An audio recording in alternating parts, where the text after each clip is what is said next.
Well, hello everybody and welcome back to this week's episode of the My Love of Golf podcast. It's Roscoe here, your host, and as always, I really do appreciate you tuning in. This week we have a very special guest. Yes, it's Chandler Carr from the TAYLORMADE HQ over in Carlsbad. Now, Chandler has been involved intrinsically with the development of the whole host of great new products that you've seen come to market from TAYLORMADE. So we're going to talk to Chandler about that. And I'm going to call it more of a masterclass than an episode because he really does take us on the full journey of how these new products have come to bear. Chandler works over there with some of the great colleagues, our previous guest, Matt Bovee, Tomo Bystedt, names that you've started to really get a feel for as TAYLORMADE have developed wonderful products that are in your bags, but also in the bags of some of the best players in the world. And what a great time it has been for the brand in terms of their players.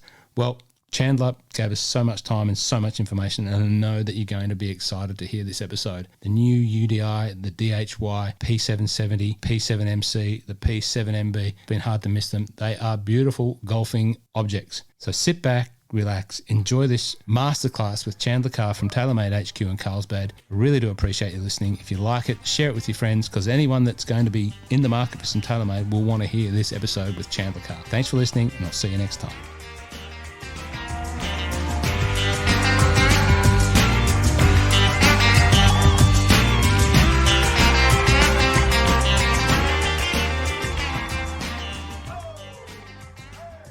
Chandler Carr from TAYLORMADE HQ in Carlsbad, USA. How are you? Welcome to the My Love of Golf podcast, sir. Thanks for joining us. Hey, Ross. How you doing? Thanks for having me.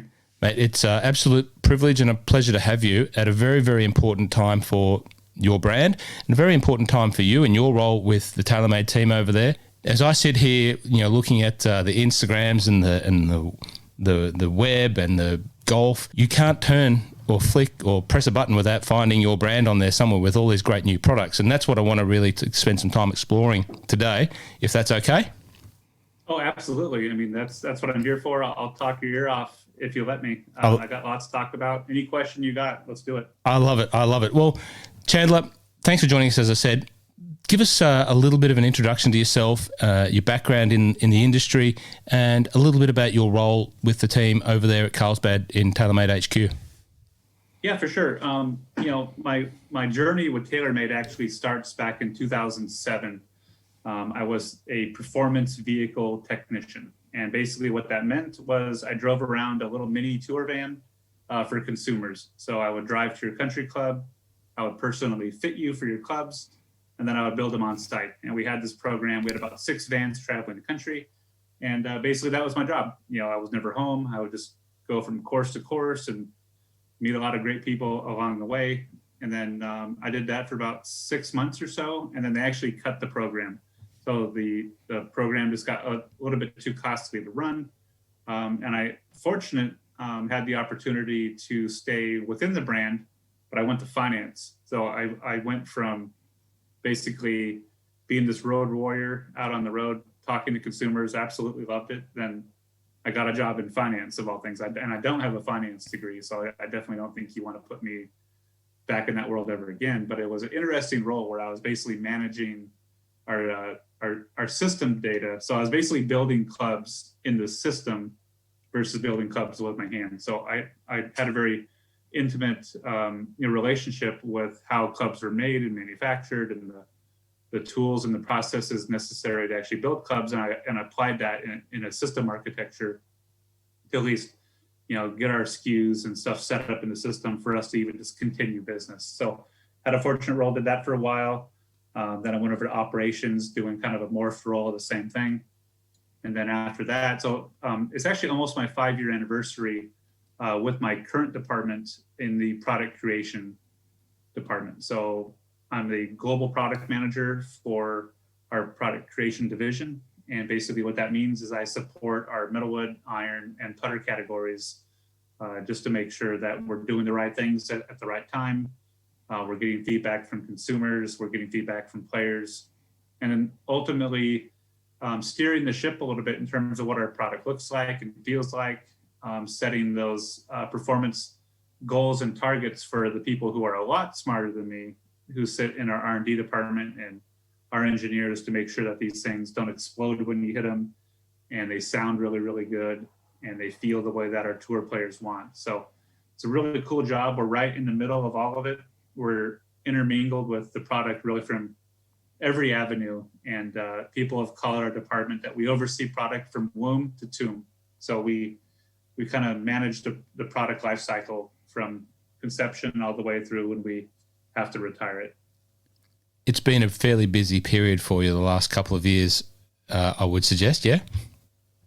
Yeah, absolutely. There's definitely not, I'm definitely not leaving early to go sneak in 9, before it gets dark. There's definitely none of that going on right now. Very good. So you're working closely with Tomo and Matt Bovee, correct? Yep, absolutely. Yep, those are the 2 main categories that I support right now, and couldn't ask for 2 better guys to lead those categories. Well, Matt was one of the previous guests on the My Love of Golf podcast. I don't know if you mentioned that, but it was certainly one. It was certainly one of the most successful episodes that I'd released. So I'm expecting big things from this one too, mate. You talked about your journey out there on the road, talking to customers, working with accounts. I'd imagine that has helped shape the way that you understand how we as golf consumers use the product. And does it allow you to go back to some of those accounts now and get information from them that you can put into the product creation area? Well, that's a great question, and obviously we're always looking for feedback, and there's always a sense of intuition too that we have to have when we design product and when we make product, that everyone's opinion matters, but at the end of the day, we have to do what's ultimately right for the golfer. It's a very difficult balance, because you have maybe this segment of golfers wants a really pointed toe in their iron, or this segment of golfers wants a more rounded toe, and everyone has an opinion. Everyone has a way to put a spin on product and to ultimately make what's right for them. But when we're making millions of golf clubs, you have to blend all this feedback together and not just make one thing for one person. That's very much like the Tiger irons, right? Those are Tiger's irons. Those are the inputs that we got from him. And some people don't like the way that looks, because it's very polarizing with the way the shaping is on those irons. But when you're making, like our P770, for example, right? Every facet of those clubs and all the feedback that we gather is very important, and we pay attention to all of it. So how would you gather some of that feedback? Is there a structured way, or what are some of the tools that you use to get that feedback and go, right, here's what all the people are saying? We work a lot with our commercial team, and just to make sure that we work with our strategic accounts, some of our biggest customers that, they have a very good eye for these things too, and they know what their customers are actually shopping for. So we work with our accounts, both big and small. Who would some of those guys be over there? Who are you talking about when you say your accounts? Who would they be? Yeah, so that's like your PGA Tour Superstore, Dick's Sporting Goods, even Cool Clubs, and Club Champion and True Spec. These are our biggest customers, and we want to make sure that we ultimately help them sell golf clubs too. So everyone has an opinion, and we want to make sure that we take all that information in and process it in such a way that's meaningful, and that's really what helps shape our product. And a lot of people will say that our department in particular, not just me, but our entire department, we have to kind of be the voice of the golfer. We have to make decisions sometimes that are not necessarily rooted in data or science. In some cases, we kind of have to have a good gut feeling about this product before we launch it. And guys like Bill Price on our putter team, he's very good at identifying when something's going to be hot. Maybe he doesn't know why it's going to be hot. Red's a good example. When we launched our red putter to the world, that was very polarizing, and there was people that were not okay with doing it. But sometimes you have to take a risk and do things differently to make a splash in the marketplace. Can you give us an insight, just talking about that red putter, why it was red and why that was a thing to do? Well, it's an interesting story, because obviously you hear multiple stories about how that came to be, and a lot of it is feedback from Jason Day. When he was getting hot and wanted something different to look at, that was one of his ideas to paint it red, and we just kind of took that idea and kind of ran with it. And then you start, someone just says paint it red. Well, it's what type of red? How shiny do you want it? Do you want it matte? Do you want it gloss? Do you want a different type of red? How much metallic flake do you want in the paint? So there's all these subtle things that, it's not just go grab a can of spray paint and spray paint a putter red. That's, concept, but to make it reality, there's a lot of little things that go into making the putter not only perform, but you have to love what you're looking at, and we scrutinize every little detail.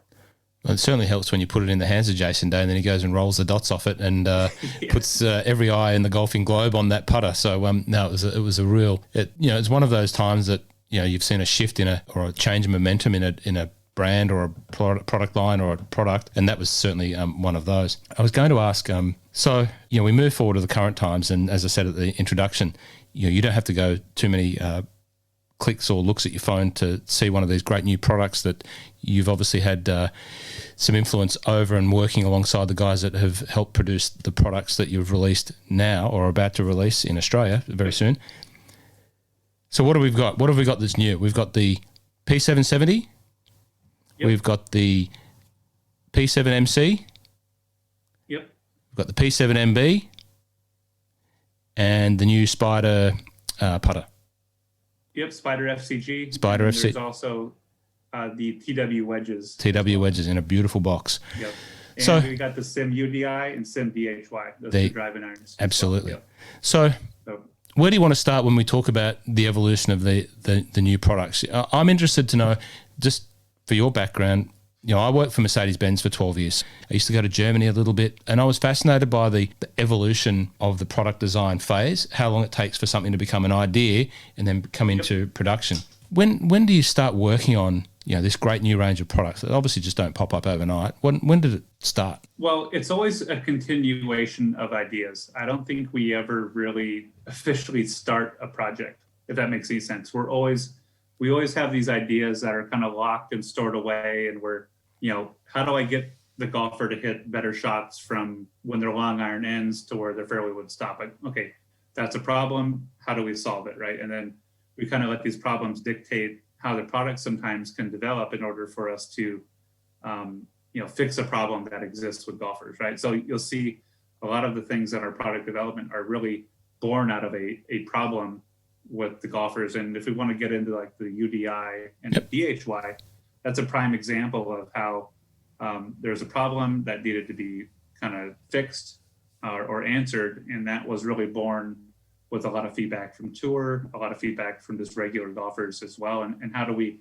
cater to that utility market and actually have very meaningful product?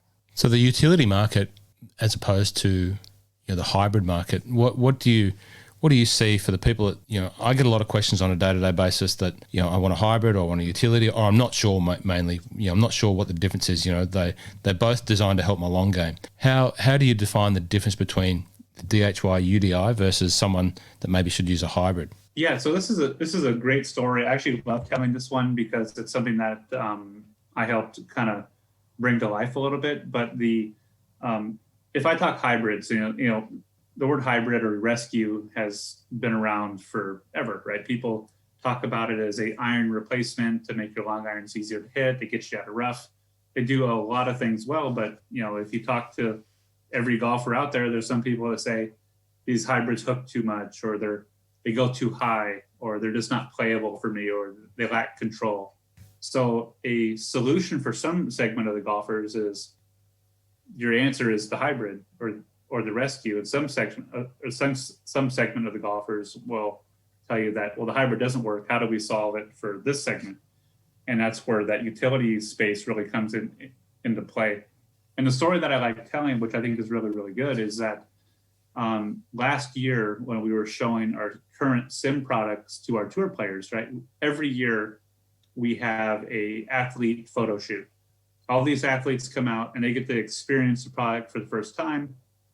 And we basically, it's probably my most important activity throughout the entire year, is that if Tiger Woods shows up to an event and he's there to try a new product and that product isn't there, I probably won't have a job because his time is so valuable. But I, was organizing all these builds for every single tour player. So Tiger Woods, Rahm, Day, Wolf, you name it, right? All these guys are there for 2 days. I got 48 hours to make sure that these guys have product in their hands. And I'm, going through the list of clubs, and you kind of look at what they currently use and how you can basically predict what their new custom fit's going to be based off of the performance characteristics of every club. So we say, well, he's using a 10 degree now. Maybe we need to put him into a 9, maybe try a different shaft. So we work with our tour department. We build out all these clubs. And I got to the point during my builds where I have a bunch of rescues here. And I said, well, we typically never show our top tier athletes rescues. It's not a club that they typically ever play. But lo and behold, I just said, you know what, kind of screw it. Let's build these guys rescues. I built Tiger Woods rescues. I built Roy McIlroy rescues. And lo and behold, these clubs were there. And they got an attention from McIlroy in particular, where he was able to hit shots from 245, 250 yards, and he can land them soft. And he saw value in that. He says, like, now I'm hitting shots that I couldn't hit before because I really never had an opportunity to use a club like this. And same thing with Dustin Johnson. He would think he's the last guy that would ever put a rescue in play because he's so powerful and can hit his iron so pure. But he even had 2 in play when he played at Harbortown, and one with 2 hybrids in play. Colin Morikawa at the PGA, same thing. So it just goes to show you that there's an influence amongst peers. When McIlroy used it at the Farmers Insurance Open, and that got everyone's attention, like, well, maybe I could maybe shed some of that ego and put one of these in play too and reap the benefits. So it's a pretty interesting story how athletes can influence other athletes, but then also just making sure that everyone has an opportunity to try that product. So I could talk all day about this, but this is one of those things where, there's still a need for some of these guys to have a driving iron, to have these utilities in their bag too. And that's where I think a lot of the UDI and DHY was born, that yes, we have fire with our Sim Max Rescue, but that's still, once again, an unexpected event still doesn't work for everybody. So I can get into some of the details too, if you like, about the DHY and the Sim.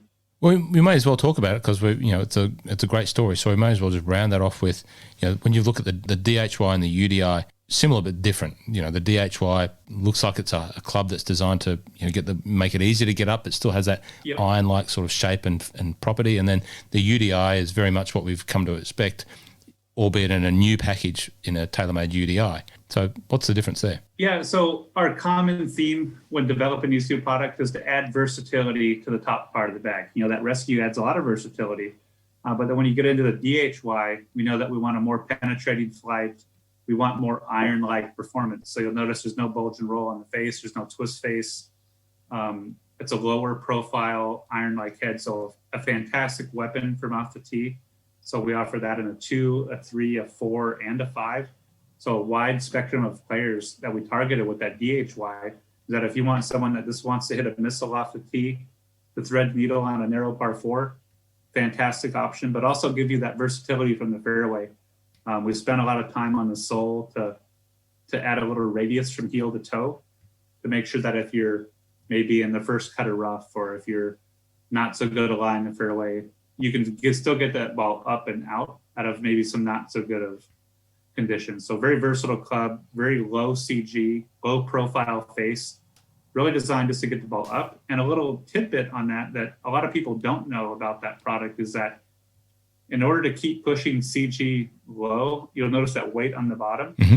But there's a little trick that we did that we're not really telling anyone. You'll be one of the first guys that know about it. But the speed foam that we have inside these clubs on that particular model, to keep CG low, we use a speed foam light, or actually a diet speed foam is kind of the funny thing that we've been saying inside the office. But it's an even lower density foam to make sure that every possible gram of weight we can get as low as possible to help make that club just really easier to hit. So it's wide spectrum of golfers can play it, all the way from tour players to your, senior guy who plays on the weekends. So pretty versatile club. And then you go across to the UDI, which then starts to change a little bit more.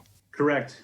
So UDI as an entire package, we wanted to, this is where I have to talk about the 790 UDI also as some comparison, right? 790 UDI is a very one-dimensional product. It is designed to hit that stinger. It is low launch, low spin, narrow sole. And to be honest with you, it's not that forgiving. It's one of those clubs where if you have enough speed, like a McIlroy, or if you're a top-tier athlete or just a fast swinger in general, fantastic club. But it's just, we knew that we could still give similar performance, but in a more forgiving package. So the Sim UDI has a little bit wider sole. There's a little bit more chunk to the back of the club too. So we're adding some stability to the product. And ultimately, we still want that low penetrating flight, but we wanted to maybe add a little bit of utility and some forgiveness to that, towards not just solely your off the tee club or your super better player par 5 second shot club. This is, the Sim UDI is really designed to be more versatile, so that there's more camber from front to back. It's not quite as a flat sole. Everything about it is really designed to just add a little bit more forgiveness. And a little insight about that particular product is that, you know, people will draw comparisons to Gapper with both of these clubs.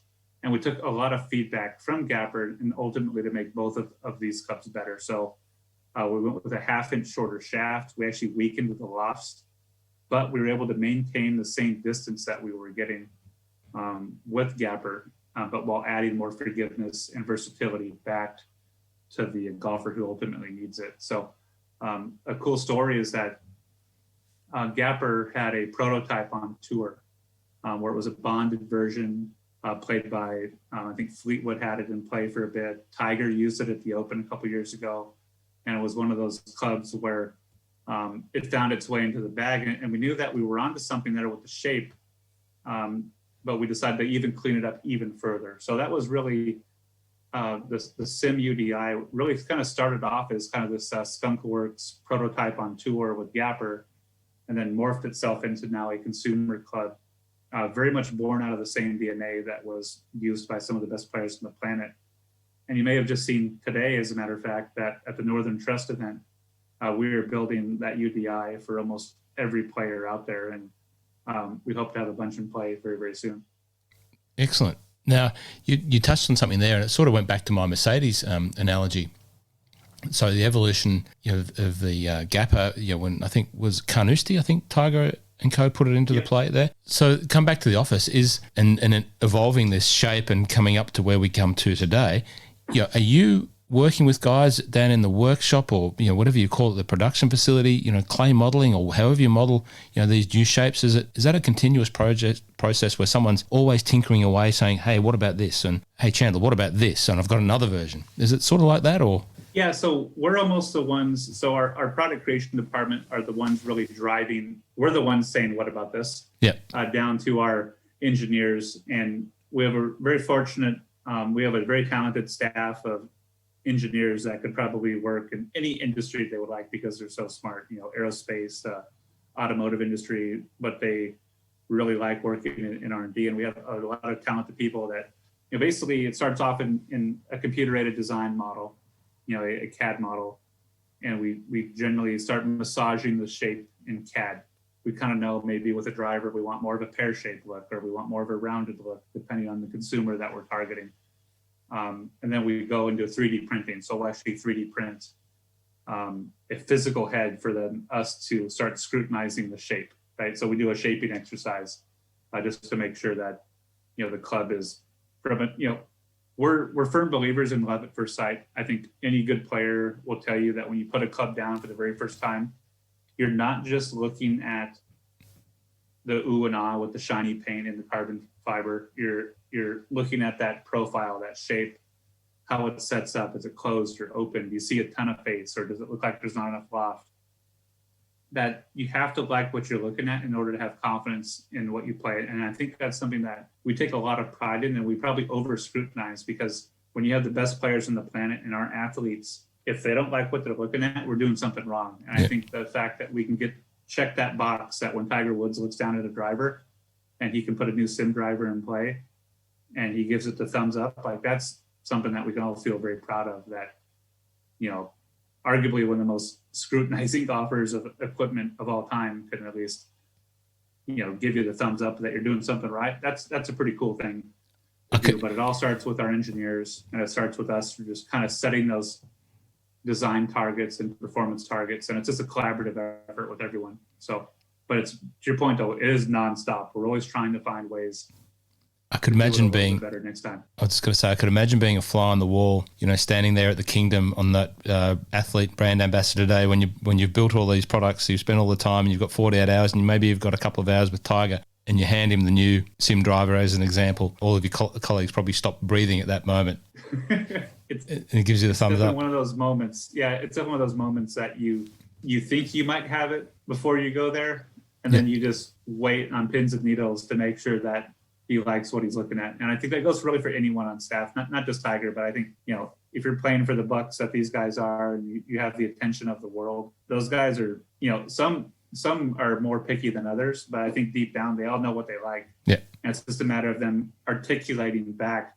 That's a part of the challenge too, is actually interpreting what they're saying, because they might say something, but they're meaning something else. And that's what I think is actually very difficult. You have to kind of read between the lines. Like if someone says, well, make the toe look different. Well, like how, and, what are the things that we have to interpret to get, maybe that toe shape is because of how tall the heel is on an iron. So there's all sorts of little ways to go about it. So you mentioned love at first sight there. And once again, I haven't seen the product in my hands yet, and I look forward to doing that very soon. But love at first sight, in an image sense, certainly has happened for a number of people when they see the images of the new irons, so the P770 and the visions that you've seen.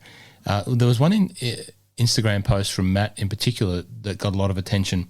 The modelling and then the prototype and then the production version of the P7MB.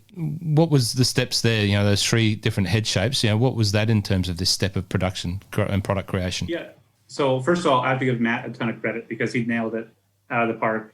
Obviously being new to the team, and I support his category with whatever he asked. And it's one of those things where I remember the first moment he showed me that wax, that 3D printed wax mold. And he goes, hey, what do you think of this? And I just remember saying to myself, like, wow, like that looks different. It looks compelling. It looks, one of those things where his vision really showed through his design. And, I just remember being kind of speechless when I saw it for the first time. And then, so it all starts off with that wax mold, and we start fine tuning all the little lines and shapes. And he asked feedback around the building, myself included. And what do you think? What do you think?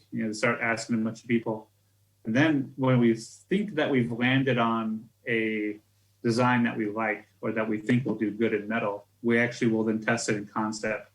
One of the benefits with our prototyping is that we can go from wax to metal very, very quickly. So we can do what we want with the wax mold and slice and dice it however we want. But then when we hand it back to the engineer, then he has to kind of replicate that back in CAD. And then we can send it to our machine shop, and they can do all sorts of great stuff and machine a blade out of a solid block of 303 stainless steel. And then in a few days, we have a club that we can actually hit and see it in person, and to start analyzing, because things just look different, right? Because when you start looking at plastic or wax versus metal, even though everything might be identical, it might look good, it might look really bad, but that's part of the process of understanding what we need to do. So, but what Matt was showing there was really that progression between initial thought, first concept prototype coming right off the machine in the CNC, and then the final product that got the stamp of approval from McElroy and everyone in the building, that we just think that we landed the plane there on a really good design. It's timeless, and I think it's a club that I wish I could hit. I'm not good enough. I'm a 2 handicap, but I do think that, I'm being realistic with my game, and I got my eyes on some 770s, but if I could play the MBs, I would. We'll come and we'll talk about the 770s. I was just going to give credit where credit's due also to Matt. Wonderful job. But what a credit to the brand and the team is that, you get to see a little bit of this insight being put out from the people that are responsible for it, their names, and real people who are real passionate about the product. Yep. and put their name to it and push it out there. And, it's all there for the world to see. And, I think it's been very well received. But so you want to play P770s, a 2 handicap. Come on, you could hit whatever you want. That's what everyone says, but I've they say once you get hooked on distance and forgiveness, it's definitely hard to look the other way. I shouldn't even tell you what I play now, but I do play 790s, and you get kind of used to hitting them a long way. It's nice hitting the 7-iron a certain distance. It's nice, if I'm going right from the trunk of my car right to the first tee, I don't need to have my pre-round warm up, I can just kind of figure it out as I go. And I think the more I get older and the more as I take my golf journey along with me, that I just really appreciate the fact that I put my ego aside and I'm just going to take all the help I can get, because why not? The game's already hard enough for me. No, well, I agree. And, I know, when you talk about speaking to accounts and people who are talking to the people who are putting it into play, I'm one of those guys, as you know, and, that concept very much resonates with the end user. It seems so obvious when we saw P770 for the first time that would be a natural progression for, someone who wants that distance but likes that better player's shape. Is that a fair way to sum up, what P770 is overarching trying to do? A little bit more better player, but still give that support, distance, forgiveness? I would like to think that club was designed for me.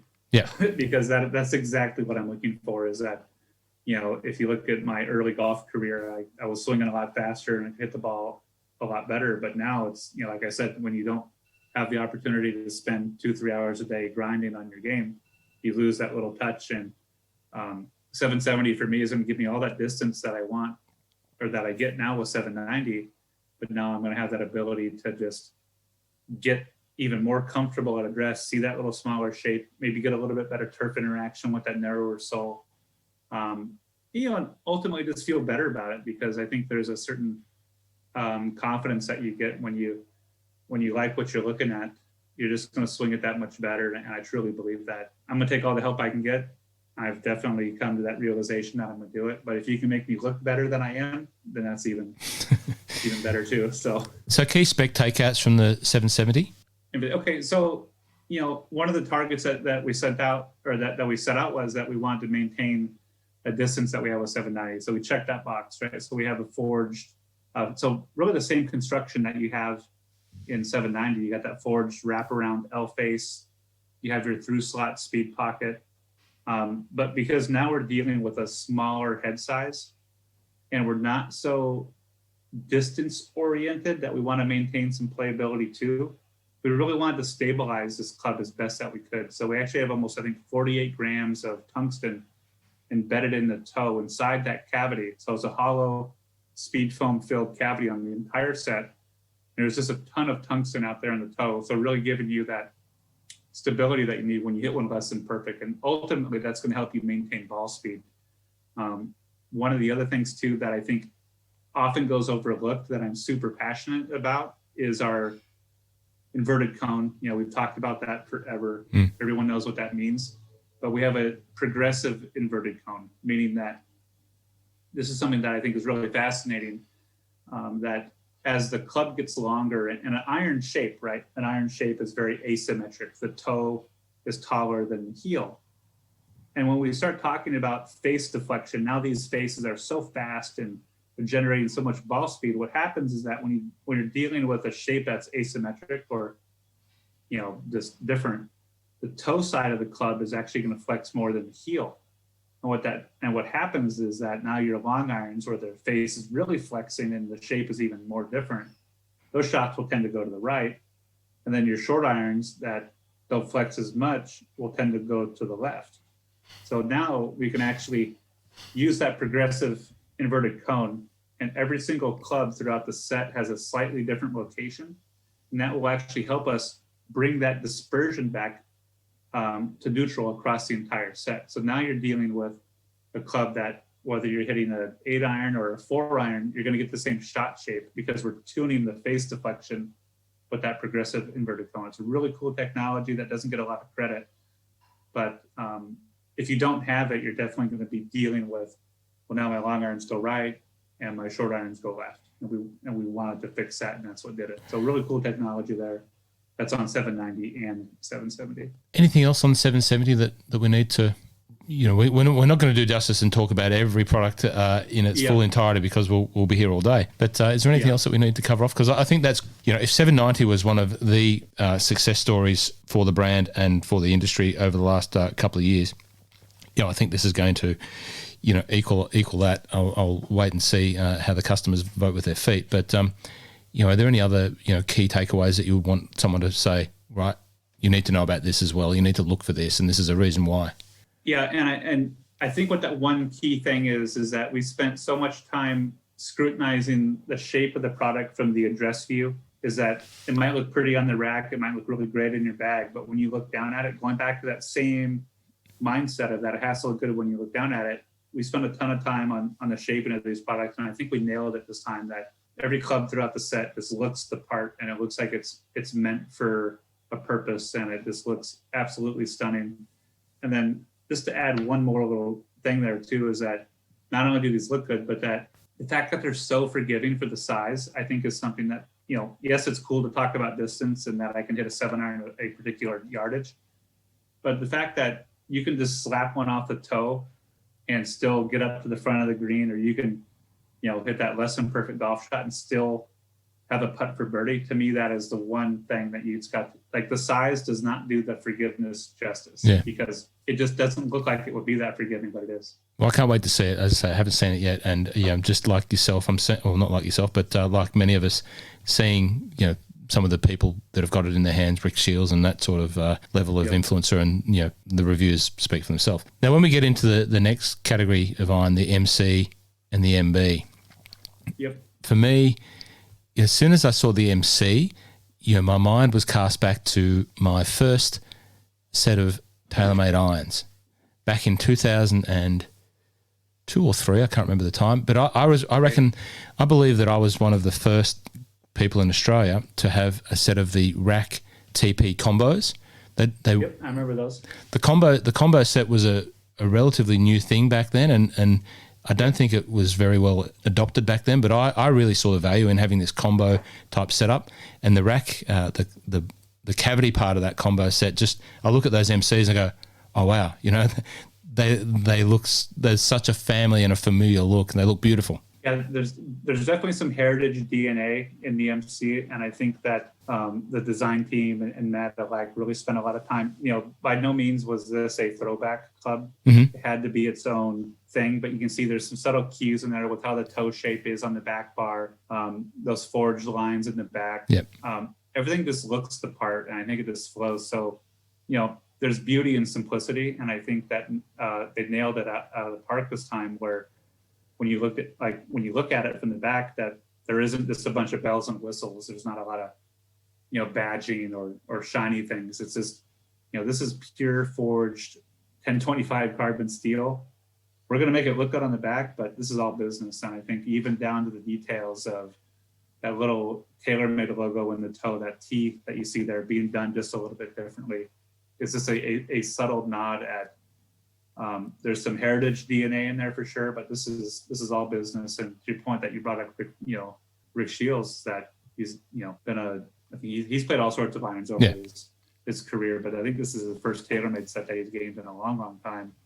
And I think a part of the reason that he likes it so much, I'm not speaking for him, but if I'm assuming, I think there's a part of it is that fact that it is so clean and simple, just inspires confidence. I think there's a big benefit of that, just not overdoing it. 1025 carbon steel.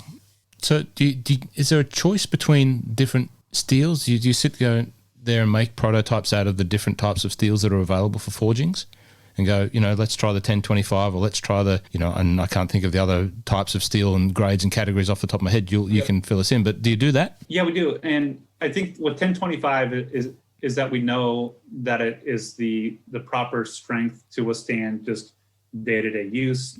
There's other mild steels that are so soft that yes, it might feel good, but then you're going to have to get your lofts and lies checked all the time. So there's definitely a blend of durability and performance, and 1025 is proven. It feels good, and it also, this is going to lead into the compact grain forging technique that we use to actually make the MB and the MC. Is that we have that 2,000 ton press. I actually wish I had a part here to show you, but what's really cool about it is that starts off as this bar stock material and gets heated and bent and heated and we start that forging process. And the tighter that we can make that grain structure, the better the feeling of the product, and you get that consistency across the entire head.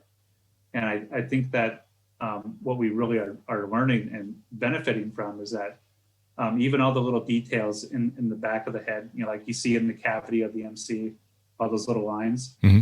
On the 750, which was kind of the predecessor of the MC. All those lines were actually machined in by CNC.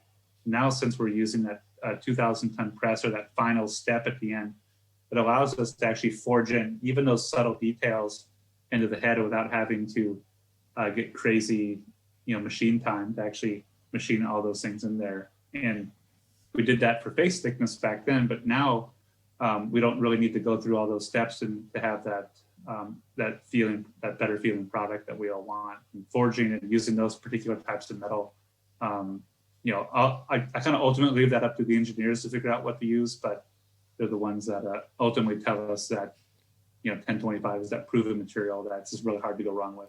In terms of like a set makeup in shape, is there a lot of difference in the overall shape from the MC to the MB? Yeah, so you start off with a longer blade length. First of all, it's a little bit longer blade. Dealing with that cavity that you have in the back with the MC, you're dealing with more forgiveness. You are, just redistributing the mass in locations that give us the flight and spin characteristics that we're ultimately targeting.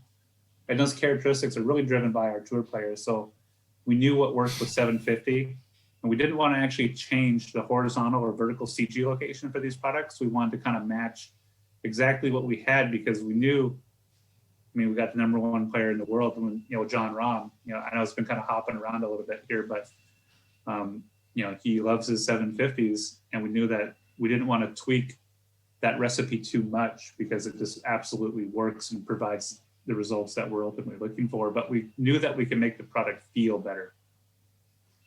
And that was the key thing that we were targeting. We got the launch, we got the spin, we got the turf interaction. So we're checking all these boxes. We got our new forging technique, which gives us that better feeling product. But we changed the back bar of the club a little bit on the MC to give us that more solid feel that the better player is really looking for. That solid, crisp, kind of buttery feel. That it's almost hard to describe, because I think as a good golfer, that feeling that you get when you hit one right. I want that golfer to feel that more often. So by just tweaking that back bar geometry enough gives us that better feeling and better sounding product as well. So sound's an important thing in golf club design. Absolutely. Sound is, I couldn't stress sound enough, because I think very much like some technologies, it often gets overlooked, but we spend countless hours to make sure our products sound and feel the way that they should. And there's this old narrative that sound is feel. What you hear is what you feel. And if you hear something that's loud and clacky, you associate that sound with firm and vibration, right? When you hear something more muted, you associate that sound with softer and more solid feeling. So there's a delicate balance of getting that sound just right, especially with metalwood technology and irons like our Sim Max and Sim Max OS. We spend a ton of time on just dialing in that sound, because one of the things that I don't want is you to hit a good golf shot and question your shot because it didn't sound right. Yeah. I'm not going to name competitors, but there's definitely clubs that perform well but sound poorly. And I think there's often a disconnect, is that I want your results to be as good as it sounded and felt. So I think those things have to work in harmony, and we take sound extremely serious. So how good do the P7MB sound and feel? Well, knowing that I can't give them the proper strike that is necessary.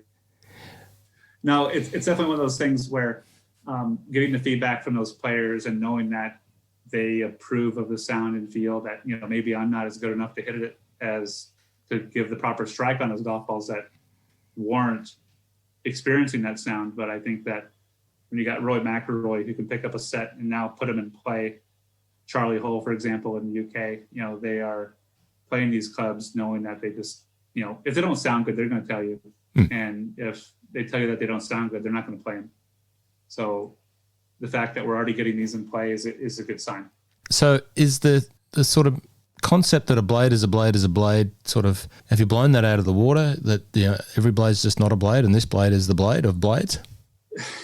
Yes, I would say that the old, that narrative of, it's just a forged piece of metal. They all kind of do the same thing. They all kind of sound the same. Yeah, there's a certain truth to that. But when you start diving into all the little details that make these clubs perform the way they do, by no means are all blades alike. Using our computer simulation to actually predict how these irons will sound based off of deflection, based off of the vibrations that the back bar geometry can actually give of a product, and how thin the construction is. 730 had kind of more of a split mass design, where this new one is more seamless from top to bottom. And I think that the sound is now improved year over year, because now that we have that mass where we want it, and we can kind of control how these clubs sound, and every little detail matters. Yes, I think at first glance, oh yeah, all blades are the same, but the fact that it's so far from the truth that, how you heat treat the metal, how you forge the metal, how the club is shaped, how the geometry is, all play an important role with how a club feels and sounds. And I think that, that's where I think we start. Our department really has a good ear for that, and we just know kind of what to do there, and we steer the ship a little bit and make sure that we're doing the right thing, and not just falling into that narrative of, I'll just throw a different logo on the back, that's it all the same. Because like if you hit a Tiger P7 TW versus the P7 MB, you'll have a completely different experience just because of how the club is shaped. Yeah. I mean, they're both going to feel good, but there's definitely differences. If you had the 7-iron of both side by side, and you have seen a P7 TW, what are you going to notice as one of the differences, the key difference? Well, Tiger, going back when he helped develop the P7 TWs, there's that little tungsten piece in the back of the club there, and he actually wants a firmer feel, and he actually wants to get more feedback with his clubs. I can't say that I've experienced it myself personally, but based off of the anecdotes that I hear from better players, is that that the TWs will feel just a little bit firmer than the MBs. Mm-hmm. That's a general narrative that you get, but then you hear some people say that they both feel the same. So it's very subjective. Shape wise, is the blade shape or the head shape different? Is the MB shorter, or is like Tiger's blade a little bit longer, or one of the two? Well, Tiger's is a whole nother animal, right? Yeah. So it's definitely one of those clubs that it's his shape, doesn't necessarily progress from the pitching wedge to the 3-iron in a very logical manner. The way Tiger developed his clubs, that he looks at a pitching wedge and that, I like the way that looks. Great. Give me the dime. Make this a little bit different. And that necessarily doesn't fall in line with a natural progression from club to club. So the shapes are very different. Yep. Whereas the MB is very progressive in that every club is designed to work together as a set. Everything from the sole width consistency to the longer blade length. Now, I think it's 1.4 millimeters longer than the 730. So we actually went to a little bit longer blade length with the MB. And that was feedback actually from Dustin Johnson, that he actually preferred that little longer blade. And I think for him is that, A, he liked to look at it, and B, as a result from that longer blade, you do gain a little bit of stability and maybe just a little bit easier go at it, even though that, very minute difference, but it's definitely a thing that, the top tier athletes will pick up on, that a little bit longer heel to toe and just having that consistency from club to club. I notice in the spec that they've got combination sets specs, pretty much well already defined. So if you do want to combo the MC and the MB, so that's obviously a thing that you're expecting to have to do and happen at the consumer end. Correct. Yeah. So that little combo guide, actually, funny enough, I'm the one who created that combo guide, and it was one of those things where, if you look at our entire P series family, from the P7 MB all the way to your 790 tie, there's a lot of just endless combinations of how you could do that. And I think, how do we simplify that? How do we narrow it down to what the consumer is really looking for? And here at TaylorMade, that we're definitely taking a stance at ultimately what we are targeting is that generally whenever you combo anything, you're generally adding in forgiveness, right? So if you look like a game improvement golfer, he's adding in a couple rescues for forgiveness. He wants it a little easier to hit. That same narrative applies to Roy McIlroy when he's adding in maybe an MC long iron with his MB other irons, right? So there's definitely, they're looking for just a little bit of forgiveness. So we took that forgiveness kind of mindset and applied it all the way down in the 4 different levels. So you got forgiveness level 1, 2, 3, and 4. And basically what we're doing there is that we're telling the golfer how to adjust the lofts in order to maintain proper gapping, but while also making the club more forgiving. So loft is generally most people's friends. So we opted to go the route that we went with the longer irons, generally speaking, a little bit weaker, to match the weaker. So like if you're going 770 long irons and P7MC short irons, we weakened the long irons and not strengthened the short to add a little bit of extra forgiveness to the top end of the bag. Yep. So generally that's what people are trying to get. So tried to narrow it down from endless combinations to just kind of that sweet 16 per se, and just help guide the customer. And I think it's a really good tool for people to use and have a conversation with their fitter about what's right for them. Oh, it's certainly going to make it a far simpler process because, as I said before, I was an early adopter of a combo set back in the early 2000s, and I'm a massive advocate for it for a lot of golfers. It does suit a lot of golfers, but there's always been, in a lot of circumstances, those times where, the fit between the two, what you're comboing, there's just a bit of a gap there, and, one doesn't suit being tweaked one way or the other way. And, it just, so that little opportunity to do that, and that it's been designed to do that, is a big tick in the box from someone like myself. So well done for you to creating that little process and guide. So, it was definitely one of those things where we knew that these clubs look really good together. And a long, long time ago, we saw these clubs all together for the first time, and we said, man, these things look good together. People are going to want to combo these. So Chandler, go figure out how to make that happen. So that's what happened. I back in the days when demo clubs were 6 irons, so I had the rack MB combos, as I said. I went and bought a 6 in the rack blade so I could swap in and out because I just wanted that blade at that 6 iron length as well. So perfect. You can have that now. You can choose what you want now. Exactly. And this fact that we narrowed it down just a touch, I think will help people kind of land the ship a little bit and not get so overwhelmed with their decision. Yeah. So the wedges, Tiger, the TW Milled Grind Wedges. Yep. Special box. What's behind all of that? Yeah. So I hate to burst your bubble, but those are already sold out. Yeah. Okay. So the special edition box deal are sold out, but we are getting some in Australia. We're getting some in Australia. We will have some down here. Don't worry, people. Perfect. Yeah.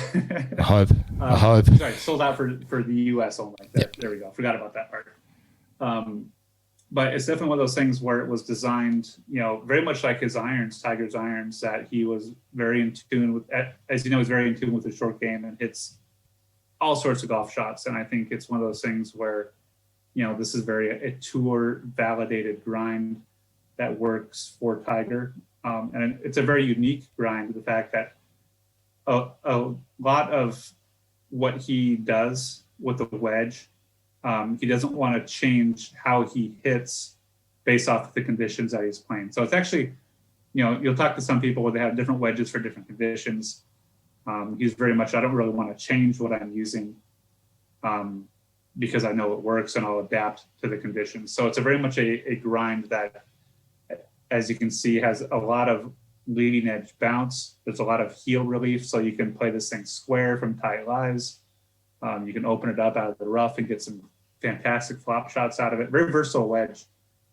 Is it for everyone? No, but I do think it's one of those things where it's very important to know that, hey, it's worth a try.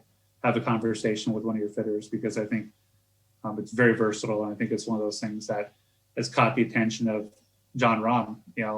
He even has one in play that is a Tiger grind, and I think people can find some versatility in their short game if that's kind of what's right for them. So, well, it's certainly something that's opened up, understanding of bounce and all of the combinations that yourselves and the other manufacturers do make. So, I think it's an asset to have that additional, bounce and grind in the portfolio of mill grind wedges. So, yeah, well done on that. And what about the putter? I'm conscious of your time. What about the new putter series? I could talk all night, and you can ask me any questions you want. So I got nowhere to go. So basically, the Spider FCG is a very interesting putter, and I think it's one of those putters that might be a little, it's not super intuitive when you first hear about it. Like, why would I want a forward CG mallet? But then when you start learning about stroke dynamics, you start learning how people swing the putter, right? And by where the center of gravity is actually located will actually work with some strokes better than others, right? You'll notice a blade style putter, like our Soto or any sort of forward CG blade style putter, they tend to want to swing from open to close, right? That's a result of that CG location. When you start pushing or pulling that CG as far back from the face as possible, that rotation starts to slow down. And there are some players who one of those two combinations don't work. You have that very back CG putter, but you're trying to flow the toe a little bit. No, that's not going to work. Generally, what happens is that if you're missing your putts to the right with a back CG putter, you probably need a little bit more face closure. And someone like myself, who, if I use a blade putter, I tend to pull my putts to the left because the face is now closing too quickly. So it's really another option for people to find a putter that fits their stroke and also their eye. And the benefit of this is that you see that canopy underneath, and we've extended the top part of the putter because there's no doubt that when you have a putter that is easier to align, you're going to make more putts. You can get that ball started on your start line where you want it. But now if you can have a putter that will actually match your stroke and that you have the benefits of aligning the putter properly, I think is a really cool concept that can fit a ton of golfers who maybe want the alignment benefits or that stability that comes with Spider, but maybe not quite all the way there. And I think when you look at players on tour, there's a lot of options out there that, DJ, he bounces around all the time between putters. He's won with a Truss, he's won with a Spider, he's won with a Soto. And I think actually this might be a good opportunity for him to find a putter that works with his stroke, because he does bounce around between a high MOI mallet and a low MOI forward CG blade. So this might be a good fit for him. Or even someone like Tiger, fingers crossed, if he ever wanted to play it, this would actually fit his stroke very nice. And the fact that he'd have the benefits of the additional alignment on top with that true path alignment, I think is going to be something that could be in the hands of a lot of world-class golfers and amateurs alike. It's definitely worth a try. And there's a ton of stability too. There's a copper face. I think it's 32 grams of copper right up in the front. You have all this mass heel and toe. So there is still very good stability in this putter. This is not a unforgiving putter by any means. It's still very much a Spider, but this really that different CG location to fit your stroke. And the face technology, that's maintained, isn't it? Yeah, so we still use our Pure Roll patented technology. Yep. And what that does is that, ultimately gets the ball rolling sooner than later. And when you, I truly believe if you can basically reduce as much skidding as possible, you can make it easier to keep that ball on line and to have more opportunities to make more putts. And one of the things that often gets overlooked when you're talking about a roll technology or a face technology like Pure Roll is that when the ball is rolling end over end, as it should, when the ball does enter in Pure Roll, it is less likely to get bumped off by a spike mark or a not properly fixed divot. That when it's rolling end over end, it's now could track over these bumps and hopefully find its way into the hole. Is it guaranteed to make you make more putts? No, but it's going to give you more opportunity to do that. And I think it's a technology that I think I won't use without, because I've definitely seen the benefits firsthand, and the fact that our top guys use it and validates it for us. It's kind of goes without saying, but get that ball rolling sooner because it'll stay in line. Yeah, it certainly makes it an easy way to describe it to a client. That rolling and that tracking of the ball rolling end over end purely, it may not make you a ton of more putts, but if it's making you one more putt around, where your ball doesn't get deviated, or two more putts or three more putts, like that's the sort of differences that, can make a difference over 3 or 4 rounds in a month. 1, 2, 3 putts every couple of rounds. That's, especially as you go up the scale, it's a big difference. That's shooting a 79 and 780, and we know that sounds a heck of a lot better. Right? Give me a 79 any day. If we can talk about shafts for a moment, can we go back to shafts? Yeah.